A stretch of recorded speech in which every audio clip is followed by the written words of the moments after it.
Government ഹോസ്പിറ്റലല്ലേ, medical കോളേജല്ലേ, എല്ലാ പൈസയും അവിടെ നിന്ന് കിട്ടൂലേ, കാരുണ്യമുണ്ട്, പ്രധാനമന്ത്രിയുടെ എന്തോ കുറെ കാര്യം മണിക്കൂറുകളോളം ക്യൂ നിന്നാണ് നമ്മൾ ആ ഒരു കൗണ്ടറിന്റെ ഫ്രണ്ടിൽ എത്തുന്നത് തന്നെ. ഞാൻ 85,000 രൂപ കൊടുത്താണ് എൻ്റെ ഒരു ചെറിയൊരു, കുറച്ചു പേരൊന്നും അല്ല അവിടെ ട്രീറ്റ്മെന്റിന് വരുന്നത്.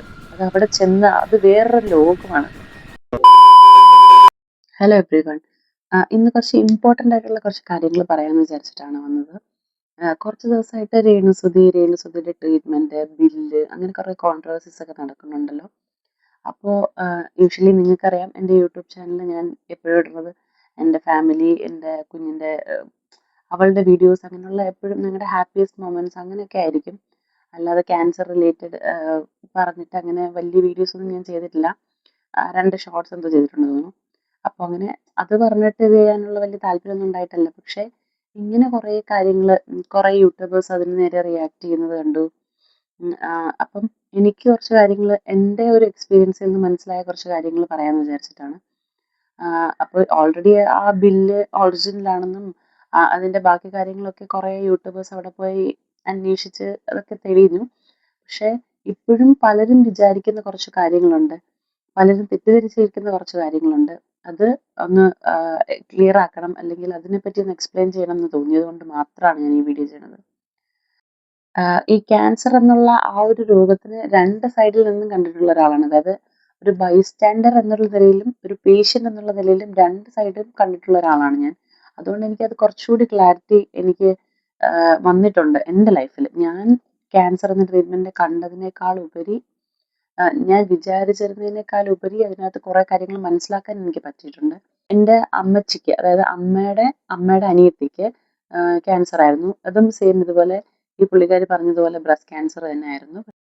അതിനും അമ്മച്ചിക്കും നമ്മൾ സർജറിയും കീമോയും റേഡിയേഷനും എല്ലാം തന്നെ ചെയ്തിട്ടുണ്ടായിരുന്നു. ബൈസ്റ്റാൻഡർ എന്ന നിലയിൽ ഞാൻ അമ്മച്ചിയുടെ കൂടെ അവിടെ പോയി എല്ലാ കാര്യങ്ങളും ഞാൻ കണ്ടിട്ടുണ്ട്. പിന്നെ എനിക്ക് ക്യാൻസർ വന്ന സമയത്തും അപ്പോഴും ഞാൻ മനസ്സിലാക്കിയ കുറച്ച് കാര്യങ്ങളുണ്ട്. നമ്മൾ എല്ലാവരും ഇപ്പോൾ കുറേ യൂട്യൂബേഴ്സ് ഇതിനകത്ത് വീഡിയോ റിയാക്ട് ചെയ്യുന്ന സമയത്ത് അവരിരുന്ന് പറയുന്ന കേൾക്കാം, ഗവൺമെന്റ് ഹോസ്പിറ്റലല്ലേ, മെഡിക്കൽ കോളേജല്ലേ, എല്ലാ പൈസയും അവിടെ നിന്ന് കിട്ടൂലേ, കാരുണ്യമുണ്ട്, പ്രധാനമന്ത്രിയുടെ എന്തോ കുറെ ഉണ്ട്, എല്ലാം ഉണ്ട്. പക്ഷേ നമുക്ക് ഇതെല്ലാം കിട്ടത്തില്ല. ഇപ്പോൾ എനിക്ക് തന്നെയാണെങ്കിൽ എൻ്റെ ട്രീറ്റ്മെന്റിന് എനിക്ക് കിട്ടിയത് നമ്മുടെ സർജറിയുടെ സമയത്ത് അതിന്റെ പൈസ നമുക്ക് കാരുണ്യക്കകത്ത്. പക്ഷേ അവിടെ നമ്മുടെ ഹോസ്പിറ്റലിനകത്ത് ഈ ഇൻഷുറൻസിന് നമ്മുടെ ഹെൽപ്പ് ഡെസ്കിനകത്ത് ഇരിക്കുന്ന ആളുകൾ നമ്മളെ ഒത്തിരി ഹെൽപ്പ് ചെയ്യും. ഏതെങ്കിലും ഒരു ഇത് വഴി നമുക്ക് കിട്ടാൻ, അതായത് സർജറിയുടെ നമുക്ക് എന്തായാലും കിട്ടും. ആ കിട്ടാനുള്ളത് ഒരു ചാൻസ് ഉണ്ടെങ്കിൽ അവർ ഏതെങ്കിലും ഒരു സ്കീമിനകത്ത് ഉൾപ്പെടുത്തി നമുക്കത് ശരിയാക്കി തരും. അങ്ങനെയൊക്കെ കുറെ പ്ലസ് പോയിന്റ്സ് ഉണ്ട്. പക്ഷേ ഇതെല്ലാം നമുക്ക് ഈ ഗവൺമെന്റ് ഹോസ്പിറ്റലിൽ, പലരും നമ്മൾ ഗവൺമെന്റ് ഹോസ്പിറ്റലിലാണ് ട്രീറ്റ് ചെയ്യാൻ പോണെന്ന് പറയുമ്പോൾ, ട്രീറ്റ്മെന്റ് എടുക്കുന്നതെന്ന് പറയുമ്പോൾ പലരും ചോദിക്കുന്ന, ഗവൺമെന്റ് ഹോസ്പിറ്റലല്ലേ, എല്ലാം നിങ്ങൾക്ക് ഗവൺമെന്റിന് കിട്ടുമല്ലോ, നിങ്ങൾക്ക് കയ്യിൽ നിന്ന് പൈസ ചിലവില്ല. ഒരിക്കലും അല്ല. നമ്മുടെ കയ്യിൽ നിന്ന് നല്ല രീതിയിൽ പൈസ ഇറങ്ങും. ഇപ്പോൾ നമ്മൾ ആദ്യം അവിടെ ചെല്ലുന്ന സമയത്താണെങ്കിലും, ഫസ്റ്റ് നമ്മൾ ചെല്ലുമ്പോൾ നമ്മുടെ കുറേ കാര്യങ്ങൾ സർജറിക്ക് മുന്നേ ആയിട്ട് ചെയ്യാനുണ്ട്. നമ്മൾ ചെറിയ ചെറിയ കാര്യങ്ങളാണെങ്കിൽ പോലും അതിനെല്ലാം നല്ലൊരു എമൗണ്ട് നമ്മുടെ കയ്യിൽ നിന്ന് ഇറങ്ങുന്നുണ്ട്. ഈ കാരുണ്യെന്നും മറ്റ് പ്രധാനമന്ത്രിയുടെ ഫണ്ടിൽ നിന്നും അതും ഇതൊന്നും കിട്ടുന്ന സാധനങ്ങളൊക്കെ വളരെ ചെറിയ ചെറിയ ട്രീറ്റ്മെന്റ് മാത്രമേ കിട്ടത്തുള്ളൂ. എനിക്ക് തോന്നുന്നു കീമോ എടുക്കണ സമയത്ത് ചിലപ്പോൾ അത് കിട്ടുമായിരിക്കും, പക്ഷേ റേഡിയേഷന് കിട്ടത്തില്ല. അങ്ങനെ കുറേ കാര്യങ്ങളുണ്ട്. ഈ സർജറിക്കാണെങ്കിലും സർജറിക്ക് മാത്രമേ, ഇപ്പൊ എൻ്റെ ഒരു കാര്യം പറയുകയാണെങ്കിലും സർജറിക്ക് മാത്രമാണ് അത് കിട്ടിയത്. അത് കഴിഞ്ഞ് ബാക്കി ഒരു കുറേ സ്കാനിങ് ഉണ്ട്, പെറ്റ് സ്കാന്, അങ്ങനെ കുറേ സ്കാൻ ഉണ്ട്. ഈ സ്കാനിങ്ങിനൊക്കെ നല്ല റേറ്റ് ആവും. ഇതെല്ലാം ഇപ്പൊ ഒരു അന്നന്നേക്ക് വേണ്ടി കഷ്ടപ്പെട്ട് ജോലി ചെയ്ത് ഫുഡിന് വേണ്ടി കഷ്ടപ്പെട്ട് ജീവിക്കുന്ന ഈ ഒരുപാട് ആളുകളുണ്ട് നമ്മുടെ നാട്ടില്. ഇപ്പം നമുക്കൊക്കെ ആണെങ്കിൽ അത്യാവശ്യം അവിടെ നിന്ന് ഇവിടെ നിന്നൊക്കെ റോൾ ചെയ്ത് നമുക്ക് അഡ്ജസ്റ്റ് ചെയ്ത് എങ്ങനെയെങ്കിലും പിടിച്ചു നിൽക്കാൻ പറ്റും. പക്ഷെ അതിന് പോലും പറ്റാത്ത ഒത്തിരി പേരുണ്ട്. ഇപ്പം എനിക്ക് ലാസ്റ്റ് ഇപ്പൊ തൈറോയിഡിനകത്തായിരുന്നു എനിക്ക് ക്യാൻസർ. അപ്പം അതിനകത്ത് നമുക്ക് സർജറി കഴിഞ്ഞതിന് ശേഷം ഇതിന്റെ എങ്ങോട്ടെങ്കിലും സ്പ്രെഡ് ചെയ്തിട്ടുണ്ടോ, അല്ലെങ്കിൽ ഇതിന്റെ വേറെ എന്തെങ്കിലും ബാക്കി സർജറിക്ക് ശേഷം നമ്മുടെ ബോഡിയിൽ ഉണ്ടോ എന്നറിയാൻ വേണ്ടിയിട്ട് നമ്മളൊരു സ്കാൻ ചെയ്യും. അത് നമ്മളൊരു അയഡിന്റെ ഒരു മെഡിസിൻ എടുത്തതിന് ശേഷം അയഡിൻ സ്കാൻ ചെയ്യും. ഈ സ്കാൻ ചെയ്യുന്ന സമയത്തും ഇതിനൊക്കെ നല്ല റേറ്റ് ആവുന്നതാണ്. ഇതൊന്നും നമുക്ക് ഇതിനകത്തും കവർ ആവുന്ന, അല്ലെങ്കിൽ ഒരു ഇൻഷുറൻസിനകത്തോ ഇപ്പൊ പ്രൈവറ്റ് ഇൻഷുറൻസിനകത്ത് എനിക്ക് അതിനെപ്പറ്റി അറിയില്ല. ഞാൻ ഈ ഗവൺമെന്റ് ഹോസ്പിറ്റലിനകത്തുള്ള ആ ഒരു സ്കീമിനെ പറ്റിയാണ് പറയുന്നത്. അതിനകത്തൊന്നും കവർ ആവുന്ന സാധനം അല്ല ഇത്. ഒരിക്കലും നമുക്ക് അതൊന്നും കിട്ടിയിട്ടുമില്ല. അവിടെ ഇരിക്കുന്നവർക്കൊന്നും ചെയ്തു തരാൻ പറ്റില്ല. അവിടുത്തെ സ്റ്റാഫിനൊന്നും ഒന്നും ചെയ്യാൻ പറ്റില്ല. അവര് നമുക്ക് കിട്ടാവുന്ന കാര്യങ്ങൾ മാക്സിമം എല്ലാത്തിനകത്തും ഏതെങ്കിലും ഒരു സ്കീമിനകത്ത് അവർ നമുക്ക് ശരിയാക്കി തരും. പക്ഷെ അങ്ങനെ ഒരു ഓപ്ഷൻ വേറെ ഇങ്ങനെയുള്ള ട്രീറ്റ്മെന്റിനൊന്നും ഇല്ല. ഇപ്പൊ ഞാൻ സ്കാനിങ്ങിന് ബില്ലെടുക്കാൻ നിൽക്കുന്ന സമയത്ത് ഞാൻ നേരിട്ട് എന്റെ കണ്ണുകൊണ്ട് ഞാൻ കണ്ടിട്ടുണ്ട്. ഒരു ചേച്ചി വന്നിട്ട് എത്ര രൂപയാണെന്ന് ചോദിച്ച്, അപ്പം ഇത് ബുക്ക് ചെയ്യുന്ന സമയത്ത് ബില്ല് അടയ്ക്കണം. അപ്പൊ ഈ ബില്ല് അടയ്ക്കാൻ വേണ്ടി നിൽക്കുന്ന സമയത്ത് പുള്ളിക്കാരിക്ക് പൈസ ഇല്ല. അപ്പൊ പുള്ളിക്കാരിക്ക് എന്നാ ഞാൻ ആലോചിച്ചിട്ട് വരാന്ന് പറഞ്ഞ് പുള്ളിക്കാരി മാറി നിന്ന് വിഷമിച്ച് സങ്കടപ്പെടുന്നത് ഞാൻ കണ്ടിട്ടുണ്ട്. പക്ഷെ അപ്പൊ അന്നേരം അവിടെ ആ കൗണ്ടറിലിരുന്ന സ്റ്റാഫ് ആ ചേച്ചി കുഴപ്പമില്ല, നിങ്ങൾ 3 ദിവസം കഴിഞ്ഞ് വരുമ്പോ ഇപ്പൊ മെഡിസിൻ എടുത്തിട്ട് പൊക്കോളൂ, സ്കാൻ ചെയ്യാൻ വരുമ്പോ പേ ചെയ്താൽ മതി എന്നുള്ള രീതിയിൽ പറഞ്ഞു. പക്ഷെ ആ 3 ദിവസം കഴിഞ്ഞാൽ അവരത് അറേഞ്ച് ചെയ്ത് കൊണ്ടുവരണം എന്നുള്ളതാണ് ഒരു ഫാക്ട്. അത് അങ്ങനെ അറേഞ്ച് ചെയ്യാൻ പറ്റാത്തവരാണെങ്കിൽ എന്ത് ചെയ്യും? അപ്പം നമ്മുടെ ഗവൺമെന്റിന് ഇപ്പൊ ഒരുപാട് ആരോഗ്യ മേഖല ഭയങ്കരമായിട്ട് ഡെവലപ്പായി അങ്ങനെയൊക്കെയാണ് ഇവര് അഭിപ്രായം അവര് പറയുന്നത്. അത്രയും ഡെവലപ്പായെങ്കിൽ ഈ ഒരു സ്കാനിങ്ങിന്റെ പൈസ അല്ലെങ്കിൽ നമ്മുടെ ഹോസ്പിറ്റലിനകത്ത് നമ്മൾ ചെയ്യുന്ന ആ സ്കാനിങ്ങിന്റെ പൈസ ഇത്രയും ഹ്യൂജ് എമൗണ്ടിൽ നിന്ന് എന്തുകൊണ്ട് നമുക്ക് കുറയ്ക്കാൻ പറ്റുന്നില്ല? അല്ലെങ്കിൽ ആ ഒരു എമൗണ്ട് എന്തുകൊണ്ട് ഒഴിവാക്കാൻ പറ്റുന്നില്ല? APL കാർഡ്, BPL കാർഡ്, അങ്ങനെ കുറെ മഞ്ഞ കാർഡ്, കുറെ കാർഡുകളുണ്ട്. ഈ കാർഡൊന്നും നമുക്ക് അവിടെ ചോദിക്കുവോ? അതിന്റെ അടിസ്ഥാനത്തിൽ നമുക്ക് അങ്ങനെയൊന്നും ഇല്ല അവിടെ. എല്ലാരും ബില്ലടയ്ക്കുന്നു. പിന്നെ കുറെ കാറ്റഗറി ഒക്കെ ഉണ്ട്. ഓരോരുത്തർക്കും ഓരോ ബിൽ എമൗണ്ട് ആണ്. പക്ഷെ എന്നാലും ഒരു സ്കാനിങ്ങിന് 10,000, 3,000, 4,000, 7,000 രൂപ വരെ അടച്ചവരെ ഞാൻ കണ്ടിട്ടുണ്ട്.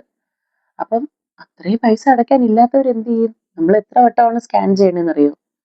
എത്ര വട്ടമാണ് ബ്ലഡ് ടെസ്റ്റ് ചെയ്യണമെന്ന് അറിയാവോ? അപ്പം ഇതിനെല്ലാം നല്ലൊരു എമൗണ്ട് നമ്മുടെ നിന്ന് ആവും. അപ്പോ ഒന്നും ഇല്ലാതെ എല്ലാം ഗവൺമെന്റ് ഹോസ്പിറ്റലിലെ എല്ലാം നടന്നു പോകും എന്ന് ആരും വിചാരിക്കരുത്. അത് അങ്ങനെയൊന്നും നടക്കില്ല. നമ്മുടെ കയ്യിൽ കുറച്ച് പൈസ വേണം എന്നാൽ തന്നെ പറ്റുള്ളൂ. ഇനി അടുത്തൊരു എക്സാമ്പിൾ ഞാൻ പറഞ്ഞുതരാം. ഇപ്പൊ ഗവൺമെന്റ് ഹോസ്പിറ്റലാണ് ഞാൻ ട്രീറ്റ്മെന്റ് എടുത്തത്. സർജറിക്ക് ശേഷം എനിക്ക് ചെറിയ സ്പ്രെഡ് ഉണ്ടെന്നും ചെറിയ രീതിയിൽ ഒരു ബാക്കി അവിടെ ഇങ്ങനെ തൊണ്ടയുടെ ഭാഗത്തുണ്ടെന്നും, അപ്പൊ അതിനുവേണ്ടി നമ്മൾ അടുത്ത ട്രീറ്റ്മെന്റ് എടുക്കണമെന്നും എനിക്ക് ഡോക്ടർ സജസ്റ്റ് ചെയ്തു. പക്ഷേ ഈ പറയുന്ന നമുക്ക് എടുക്കേണ്ടി വരുന്ന ആ ഒരു മെഡിസിൻ, ഇപ്പം സ്കാൻ ചെയ്യുന്ന സമയത്ത് നമുക്ക് തരുന്ന ഒരു മെഡിസിന്റെ കൂടിയ ഡോസാണ് നമ്മൾ മെഡിസിൻ ആയിട്ട് എടുക്കേണ്ടത്, അതിന് കരിച്ചു കളയാനായിട്ട് ആ ബാക്കി ഉണ്ടായിരുന്ന ഭാഗം. പക്ഷേ അതിനുവേണ്ടി മെഡിസിൻ ആക്ച്വലി നമുക്ക് ഹോസ്പിറ്റലിലുണ്ട്. പക്ഷേ അത് നമുക്ക് തരാനുള്ള സജ്ജീകരണം, അതായത് ഈ മെഡിസിൻ എടുത്തു കഴിഞ്ഞാൽ നമ്മുടെ അടുത്ത് ആരും വരാൻ പാടില്ല, നമ്മൾ ആരുമായിട്ട് ക്ലോസ് കോണ്ടാക്റ്റിൽ വരാൻ പാടില്ല. കാര്യം റേഡിയേഷൻ മെഡിസിൻ ആണ്. അതുകൊണ്ട് നമുക്ക് തരുന്ന ആ ഒരു നേഴ്സ് പോലും നമ്മൾ മെഡിസിൻ നമ്മൾ കഴിക്കാൻ തന്നിട്ട് അവർ മാറിപ്പോകും. നമ്മൾ ഒരു ഐസൊലേറ്റഡ് ഏരിയയിലാണ് നിൽക്കുക. നമുക്ക് ഒരു ഐസൊലേഷൻ വേണം. നമ്മൾ ആരുമായിട്ട് ഒരു കോണ്ടാക്ട് ഉണ്ടാവാൻ പാടില്ല എന്നാണ്. മിനിമം 24 hours ഈ മെഡിസിൻ എടുത്തു കഴിഞ്ഞാൽ. അപ്പൊ അതിനുവേണ്ടി ഓരോരുത്തർക്കും സെപ്പറേറ്റ് റൂം തരാൻ മെഡിക്കൽ കോളേജിൽ ഇല്ല, അതിനുള്ള ആ ഒരു ഫെസിലിറ്റി ഇല്ല എന്ന് പറഞ്ഞിട്ട് ഈ മെഡിസിൻ എല്ലാം നമ്മളെ കൊണ്ട് പുറത്തുനിന്നാണ് എടുപ്പിച്ചത് അവര്. എന്നുവെച്ചാൽ അവർക്ക് അതിനുള്ള ഒരു പണി നടന്നുകൊണ്ടിരിക്കുകയാണെന്നാണ് പറഞ്ഞത്. പക്ഷെ ഈ ലാസ്റ്റ് ടൈം ഞാൻ പോയപ്പോഴും അതിനുള്ള ഒന്നും ആയതായിട്ട് ഞാൻ കണ്ടില്ല.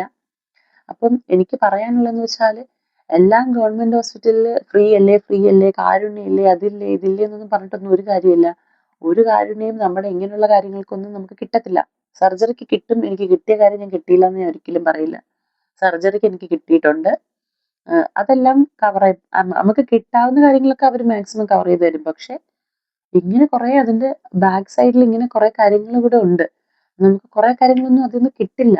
അപ്പം ഈ ഒരു ഗവൺമെന്റ് ഹോസ്പിറ്റലിനെ ഡിപ്പെൻഡ് ചെയ്ത് ഇങ്ങനെ പോകുന്ന കുറെ പേഷ്യൻസിന് എന്തുകൊണ്ട് അതൊന്നും കവർ ചെയ്യാൻ നമ്മുടെ ഗവൺമെന്റിന് പറ്റുന്നില്ല? അപ്പൊ അതൊക്കെ ഒരു ചോദ്യമാണ്. കുറെ യൂട്യൂബേഴ്സ് റിയാക്ട് ചെയ്യുന്നു, അവരെന്തെങ്കിലും അപ്പം ഇങ്ങനെ ഒരു വീഡിയോ ഞാൻ ചെയ്യാൻ കാര്യം എന്ന് പറഞ്ഞാൽ, ഞാൻ അവിടെ നിന്ന് കുറെ സമയത്ത് ഞാനിപ്പം ബില്ല് ചെയ്യാൻ നമ്മളിപ്പം അപ്പോയിന്റ്മെന്റ് എടുക്കാൻ നിൽക്കുന്ന ദിവസം നമുക്ക് അറിയാൻ പറ്റും എന്നത്തേക്കാണെന്ന്. അപ്പം നമ്മൾ അപ്പോയിന്റ്മെന്റ് എടുക്കുന്ന ദിവസം നമുക്ക് എത്ര രൂപ കൊണ്ടുവരണം എന്നറിയാൻ വേണ്ടി ഞാൻ ഈ അപ്പോയിന്റ്മെന്റ് എടുക്കാൻ പോണ ദിവസമേ അവരോട് ചോദിക്കും എത്ര രൂപയാവും അപ്രോക്സിമേറ്റ്. അപ്പൊ അവരൊരു അപ്രോക്സിമേറ്റ് എമൗണ്ട് ആയിരിക്കും പറയാൻ. അപ്പൊ നമ്മളത് അറേഞ്ച് ചെയ്ത് കൊണ്ടുവരുവാണ്. അപ്പോൾ ഞാൻ ആ ബില്ല് ചെയ്യാൻ ക്യാഷ് കൗണ്ടറിന്റെ അവിടെ നിന്നപ്പോ ഞാൻ പല ദിവസങ്ങളിൽ ഞാൻ പ്രാർത്ഥിച്ചിട്ട് നിന്നിട്ടുണ്ട്, ദൈവമേ ഞാൻ കൊണ്ടുവന്നതിനേക്കാളും കൂടുതൽ പൈസ ആവല്ലേ, അവിടെ ആണെങ്കിൽ ക്യാഷ് നമ്മൾ ഗൂഗിൾ പേ അങ്ങനെയൊന്നും എടുക്കത്തില്ല. അപ്പൊ നമ്മൾ ക്യാഷ് ആയിട്ട് കൊണ്ടുവരുന്ന സമയത്ത് അതിൽ കൂടുതലായി കഴിഞ്ഞാൽ നമുക്ക് അവിടെ നിന്ന് പെട്ടെന്ന് അറേഞ്ച് ചെയ്യാനൊന്നും ഉള്ളൊരു സമയം കിട്ടില്ല. കാര്യം മണിക്കൂറുകളോളം ക്യൂ നിന്നാണ് നമ്മൾ ആ ഒരു കൗണ്ടറിന്റെ ഫ്രണ്ടിൽ എത്തുന്നത് തന്നെ. അന്നേരം നമ്മൾ അവർ പറയുന്ന പൈസ ഇല്ലേ, പിന്നെ നമ്മൾ അടുത്ത് പോയി പൈസ അറേഞ്ച് ചെയ്തിട്ട് വന്ന് ഒന്നേന്ന് ക്യൂ നിൽക്കണം. അപ്പൊ അന്നത്തെ ഒരു ദിവസം ചിലപ്പോൾ നമുക്ക് അന്നത്തെ ബാക്കി കാര്യം ചെയ്യാൻ പറ്റില്ല. അങ്ങനെ കുറെ കാര്യങ്ങൾ വരും. അപ്പൊ അങ്ങനെ ഞാൻ പ്രാർത്ഥിച്ചിട്ട് നിന്നിട്ടുള്ള ഒരുപാട് ദിവസമുണ്ട്. ഒരുപാട് പേര് ഇങ്ങനെ ബുദ്ധിമുട്ടുന്നത് ഞാൻ കണ്ടിട്ടുണ്ട്. അപ്പം ഇതൊക്കെ എന്തുകൊണ്ട് നമുക്ക് നമ്മുടെ ഗവൺമെന്റിന്റെ സ്കീമിനകത്ത് നമുക്ക് അല്ലെങ്കിൽ ഒരു സ്കാനിങ് പോലും നമുക്ക് അല്ലെങ്കിൽ ഒരു ബ്ലഡ് ടെസ്റ്റ് പോലും നമുക്ക് കുറച്ചു തരാൻ പറ്റൂല. അതെങ്ങനെയാണെന്ന് എനിക്ക് ഇപ്പോഴും മനസ്സിലാവണില്ല. അതുപോലെ നമ്മൾ കയ്യിൽ നിന്ന് പൈസ എടുത്താണ് നമ്മൾ ചെയ്തുകൊണ്ടിരിക്കുന്നത്. അപ്പോഴാണ് പലരും പറയണത് ഗവൺമെന്റ് ഹോസ്പിറ്റലല്ലേ, അവിടെ നിങ്ങൾക്ക് ഫ്രീ അല്ലേ, എല്ലാം ഫ്രീ ആയിട്ട് കിട്ടൂലേ, ഇതിനെന്താ പൈസ എന്തോ ആവശ്യം.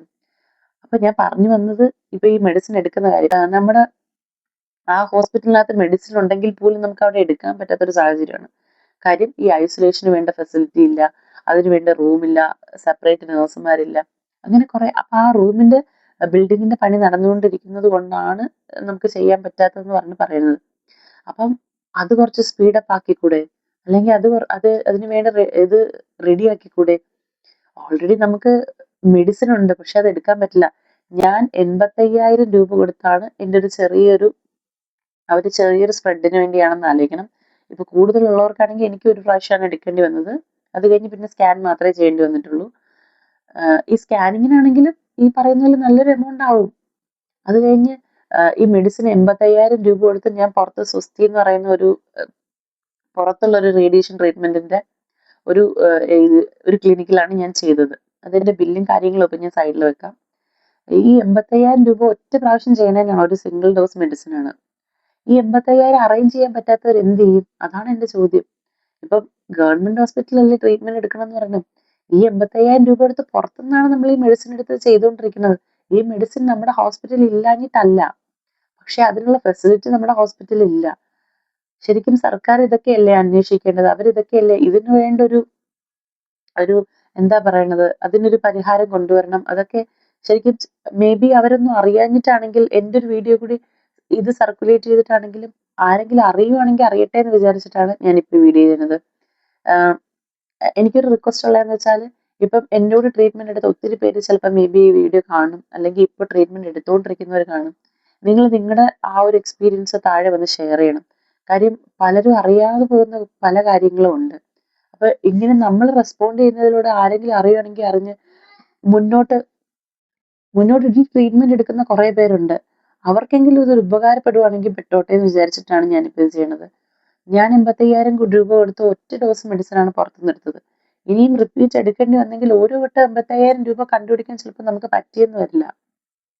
അപ്പൊ അതിന് എത്രയും വേഗം എന്തെങ്കിലും ഒരു പരിഹാരം ഉണ്ടാവണം എന്ന് വിചാരിച്ചിട്ടാണ് ഞാനിപ്പോ ഈ വീഡിയോ ചെയ്തത്. അപ്പോ ഇപ്പൊ ഞാൻ ഒറ്റയ്ക്ക് പറഞ്ഞത് കൊണ്ട് പ്രത്യേകിച്ച് കാര്യമില്ല. കുറെ പേര് ഇതിനെപ്പറ്റി, ഇപ്പൊ കുറെ പേർക്ക് ഇങ്ങനെ ഒരു എക്സ്പീരിയൻസ് ഉണ്ടെന്നുണ്ടെങ്കിൽ ഒരുപാട് പേര് ഇത് ശ്രദ്ധിക്കും. അങ്ങനെ ചിലപ്പോൾ അറിയേണ്ടവർ, അതായത് നമ്മുടെ ഗവൺമെന്റ് ആണെങ്കിലും അല്ലെങ്കിൽ ഇതിന് ഉത്തരവാദിത്തപ്പെട്ട ആരെങ്കിലും അറിയേണ്ടവരുടെ ഇടയിലിട്ട് ശ്രദ്ധയിൽപ്പെട്ടിട്ട് ഇതിനൊരു പരിഹാരം എത്രയും വേഗം കണ്ടുപിടിക്കാൻ പറ്റുമെങ്കിൽ ഒത്തിരി പേർക്കെന്ന് വെച്ചാൽ കുറച്ചു പേരൊന്നും അല്ല അവിടെ ട്രീറ്റ്മെന്റിന് വരുന്നത്. അത് അവിടെ അത് വേറൊരു ലോകമാണ്. അവിടെ ചെന്നത് മനസ്സിലാക്കിയാൽ മാത്രമേ അത് മനസ്സിലാവുള്ളൂ. ഇപ്പൊ എത്ര നമ്മൾ പുറത്തുനിന്ന് കണ്ട ക്യാൻസർ അല്ലേ, മാരക അസുഖമല്ലേ എന്ന് നമുക്കറിയാം എന്ന് പറഞ്ഞാലും അത് വേറൊരു ലോകമാണ്. ആ ലോകത്ത് ചെന്നാലേ അത് മനസ്സിലാവുള്ളൂ. അതിന്റെ കൂടെ ഈ ഫിനാൻഷ്യലി ഉള്ള ആ ഒരു പ്രശ്നങ്ങൾ വരുമ്പോൾ നമുക്ക് താങ്ങൂല. നമുക്കത് നമ്മുടെ മനസ്സിനെ അന്നേരം നമുക്ക് കൺട്രോൾ ചെയ്യാം. നമ്മള് ക്യാൻസർ എങ്ങനെയും നമുക്ക് സർവൈവ് ചെയ്യാം. നമ്മൾ എത്ര വിൽ പവറോടുകൂടി ചെന്നാലും അവിടെ ചെന്ന് കഴിയുമ്പോൾ നമ്മുടെ മനസ്സൊന്ന് ഒലയും, അത് ഉറപ്പാണ്. എങ്ങനെയെങ്കിലും ഇത് അറിയേണ്ടവരെ അറിയിക്കണം എന്നാണ് എൻ്റെ ഒരു ആഗ്രഹം. ഇനിയും ഇപ്പൊ ഞാൻ അവിടെ ഇരുന്ന് അനുഭവിച്ച ആ ഒരു ബുദ്ധിമുട്ടും വിഷമവും, ഞാൻ പ്രാർത്ഥിച്ച ആ ഒരു ഞാൻ പോയിട്ടുള്ള ആ ഒരു സാഹചര്യം, ഇനി അതിൽ നിന്നൊരു മോചനം കിട്ടുവാണെങ്കിൽ കിട്ടട്ടെ എന്ന് വിചാരിച്ചിട്ടാണ് ഞാൻ ഈ വീഡിയോ ചെയ്തത്. വീഡിയോ കാണുന്ന ആർക്കെങ്കിലും ഈ സെയിം ഒരു അവസ്ഥയിൽ കൂടി കടന്നു പോകുന്ന ഒത്തിരി പേര് ചിലപ്പോൾ ഇത് കാണുന്നുണ്ടായിരിക്കും. നിങ്ങളും ഇതിൻ്റെ അടിയിൽ കമന്റ് ചെയ്തിട്ടോ അല്ലെങ്കിൽ ഇത് ഷെയർ ചെയ്തിട്ടോ ഒക്കെ നിങ്ങൾ ഇത് ചെയ്യണം. കാര്യം ഇത് മാക്സിമം ആളുകളിലേക്ക് എത്തിക്കണം. ഇത് അറിയേണ്ട ഉത്തരവാദിത്തപ്പെട്ടവർ അല്ലെങ്കിൽ ഉന്നത അധികാരികൾ ഇത് അറിയണം. എന്നിട്ട് അതിനുവേണ്ട കാര്യങ്ങൾ ചെയ്യണം. നമുക്ക് ഇനിയുള്ള മുന്നോട്ട് വരുന്ന ഒരുപാട് പേരുടെ ട്രീറ്റ്മെന്റിനെങ്കിലും ഒരു എന്തെങ്കിലും ഒരു ഹെൽപ്പ് നമ്മളെ കൊണ്ട് ചെയ്യാൻ പറ്റുമെങ്കിൽ അത്രയെങ്കിലും ചെയ്യണം എന്ന് വിചാരിച്ചിട്ടാണ് ഞാൻ ഇപ്പൊ ഇങ്ങനെ ഒരു ഇനിഷ്യേറ്റീവ് എടുത്തത്. സോ നിങ്ങളുടെ അഭിപ്രായങ്ങളെല്ലാം താഴെ കമന്റ് ആയിട്ട് പറയാം. എന്നിട്ട് മാക്സിമം ഷെയർ ചെയ്ത് സപ്പോർട്ട് ചെയ്യുക. നമ്മളെ കൊണ്ട് പറ്റുന്ന ഒരു കുഞ്ഞു ഹെൽപ്പ് നമുക്ക് ചെയ്ത് സഹായിക്കാം. Thank you.